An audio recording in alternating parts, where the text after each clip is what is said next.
Today is the first day of the Detroit Regional Chamber Policy Conference on Mackinac Island, always one of the biggest gatherings of politicians in our state. Political reporter Rick Alvin on the island with a look at what we can expect this week. Rick?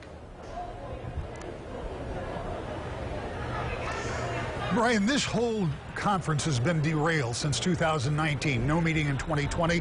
2021, it was in the fall, but now we're back in the normal spring conference time, and there'll be a lot of conversation here by decision makers and business leaders, and as you point out, politicians about the economy, about common challenges, and maybe even some ways that they can cope with those challenges, and what's next for Michigan and the businesses here. For former Lieutenant Governor and now turned the head of the Michigan Small Business Association, Brian Calley, he sees a lot of people who are taking advantage of a post-COVID economy and opening their own businesses, but there are challenges.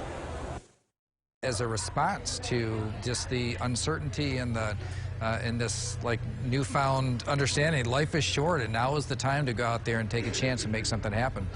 But there are so many different challenges that are in front of people today. There's a rising cost environment that is hitting almost every industry, in every aspect of industry. There are supply chain disruptions that it's like whack-a-mole trying to solve the problems. As soon as you get one aspect solved, there's another blip that comes up.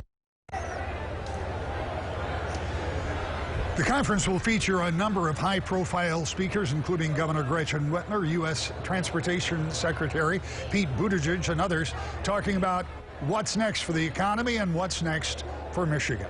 Emily, Brian?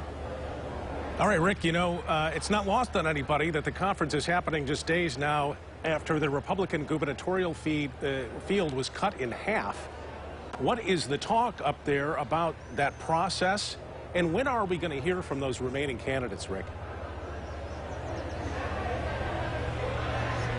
Well, we'll hear from 4 of them on Thursday night. They'll all be here Thursday afternoon for a debate that I'll be moderating along with one of my colleagues. The process is interesting because people here have been speculating what will happen to those who have gone now to the courts to try to get some relief from what happened with the Board of Canvassers. As I told you last week, I believe that has to be wrapped up by the end of this week in order to get ballots out. So it's an interesting time for those conversations, but until the courts make some ruling, we don't know about that part. We'll see the rest of the candidates -1 this week here on the island. Back to you. All right, Rick, and we'll see you next hour. Thank you.